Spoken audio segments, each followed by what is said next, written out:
faltou alguma coisa, né, assim, nesse tempo? Queria te fazer essa pergunta também, né, Roberto? E aí teve um dos pastores que falou assim: olha, faltaram caprichos assim, às vezes da minha parte, queria um carro melhor, queria ter viajado mais, queria ter tido uma casa diferente, roupas diferentes, talvez assim, caprichos materiais. Mas a relação, a riqueza que um pastor tem, às vezes, muito. Estou falando assim, dos pastores saudáveis, né, pessoal? Entenda aí como você quiser entender isso. Pastores saudáveis que vivem realmente dedicado ao que o Senhor quer, tem limitações, tem ali uma vida, às vezes, regrada de algumas coisas. E aí, essa pessoa falou assim, né? Não, faltou alguns caprichos. Para você, Roberta, valeu a pena responder ao Senhor? Ao seu chamado e te faltou alguma coisa nesse tempo que você fala assim, nossa, eu queria ter tido uma casa diferente, uma coisa, te faltou caprichos nesse tempo também, ou a riqueza, essa riqueza da relação, de entender os mistérios, de ver uma pessoa saindo de uma depressão, de um possível suicídio e esse remédio espiritual que vocês trazem, ele supre muito mais a questão material, por exemplo? Com certeza. Eu acho que desejos materiais todos nós temos e vamos ter até Jesus voltar, Uhum. né? Mesmo o Porque bilionário vai ter mais e mais e mais.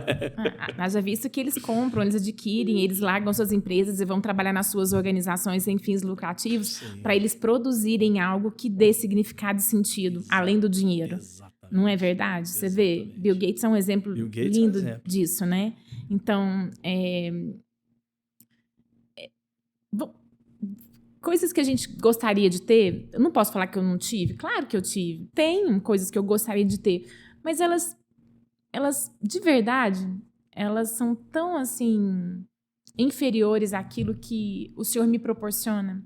Eu sou muito grata a Deus pela história que Ele tem feito na minha vida, Nando Marcos, porque eu brinco lá em casa que o Senhor dá pra gente aquilo que a gente precisa no tempo dele também. Então a gente pede para Deus. Eu posso contar 2 testemunhos bem Com breves? certeza, pode. Eu acho que isso é importante para as pessoas assim também entenderem por onde que é a nossa vida, né? A gente nunca teve casa própria até o ano passado, né? Então Olha, eu e o Marcos nós temos 24 anos de casados uau. hoje, né? O ano que vem nós fazemos 25 anos de casado. E a gente nunca tinha tido casa própria e isso nunca foi um problema para nós, porque a gente entendia que nós precisávamos da ferramenta da casa. E aí Deus ia dar a casa, que seja própria ou alugada, ou como fosse, Deus ia dar pra gente. Isso a gente tem bem claro. A gente precisa de um carro para servir a nossa casa e servir aquilo que a gente faz. Então a gente pede para Deus a ferramenta, mais do que uma coisa em si. Porque a gente vê a utilidade daquilo ali.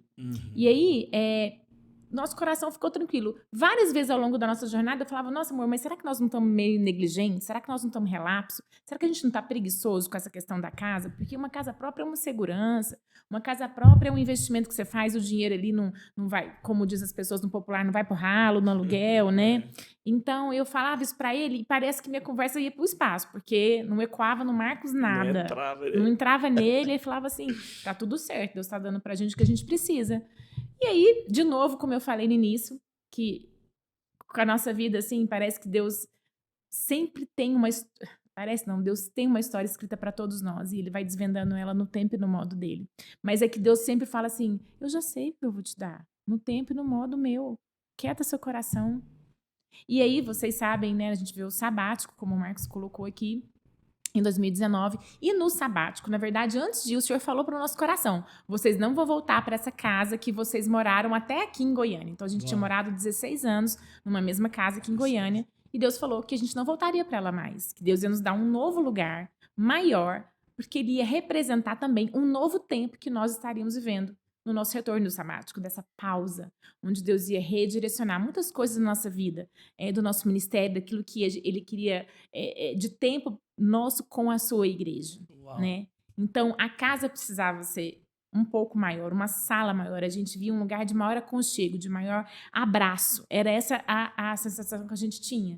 E lá no sabático, Deus foi dando algumas vontades, algumas coisas no meu coração. Por exemplo, tudo aberto, né? Uma cozinha que estivesse com uma sala aberta onde eu pudesse cozinhar e conversar. Olha aí. Um item importante para mim, né? Acho que o Marcão falou dessa parte aí, que foi forte. Cozinhar, que eu amo, cozinhar para os meus amigos e conversar ao mesmo tempo. Porque a casa que a gente morava, acho que vocês lembram, era uma cozinha tão pequenininha que só cabia 2 pessoas lá dentro, né? Enfim, resumindo uma longa história numa história pequena, quando nós retornamos, a gente teve a grata surpresa no meio do caminho, né? Buscando essa casa de Deus que a gente ia alugar. No meio do caminho, então, meu sogro vende a fazenda dele e fala, então, que ele iria nos adiantar a nossa parte para que a gente pudesse comprar uma casa. Uau. Porque ele via que era o único filho dele que não tinha casa própria, que ele queria muito que a gente tivesse a nossa casa própria. Em vida e tal. E então veio esse presente da parte dele, que nos possibilitou comprar essa casa, que, por sinal, foi a casa que a gente viu para alugar quando a gente chegou do sabático e que a gente não tinha condições de alugar pelo preço do aluguel que estava sendo cobrado. E entrou pandemia, ficou tudo suspenso. E, no fim, nós pagamos de financiamento o valor do aluguel que a gente podia pagar. Eu acho que eu assinei o cheque baixo. Que isso? Devia ter pedido pro senhor 0,800. Ele tinha dado. Pediu o valor, Deus... engraçado nessa história aí assim, a gente viveu um pouco esse processo, mas foi 9 meses, né? Entre... Gestação o início da procura casa. Até vocês fecharem, né? E engraçado assim, Deus falar na primeira casa que vocês iriam morar naquele condomínio e vocês procurando em outros lugares, vocês compram no mesmo condomínio que Deus já tinha falado desde o começo. E vocês compraram a mesa muitos meses antes de comprar a casa, né? Parece que quando Deus deu a palavra da mesa grande... a mesa, isso, Fábio, boa lembrança, exata. Isso é um fato muito importante para ser falado, né? Repartido, porque no meio desse dilema, dessa angústia, aí que está uma resposta àquelas perguntas anteriores. A gente cria que Deus tinha uma casa para gente. A gente não ia voltar para a casa que estava antes. A gente tinha certeza. A gente estava morando de favor no apartamento de um irmão nosso, porque Deus proveu o lugar para nossa espera. É mesmo. Deus, a nuvem está presente. O fogo está presente. Deus fala e alimenta enquanto Ele nos pede para esperar. Uau. O irmão falou, Marcos, eu tenho um apartamento montado. Você pode ficar lá até vender esse apartamento.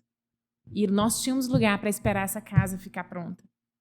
E aí, no meio do processo, antes de ter a resposta do meu sogro, antes de saber que meu sogro ia vender a fazenda, o Marcos falou assim, eu preciso então comprar a mesa, eu preciso tomar um passo de fé.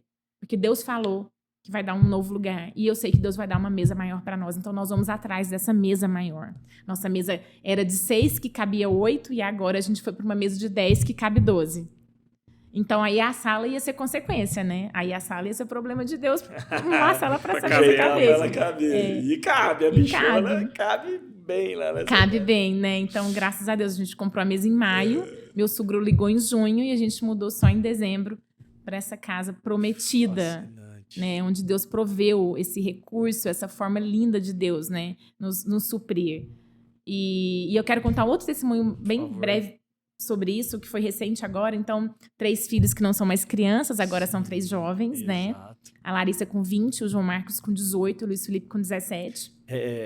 João Marcos recém-carteirado. Então, motorista de autoria, viu? Se achando o cara mais capacitado para dirigir do planeta. Grande João. E prontamente querendo servir a família. Olha e nós legal. com um carro.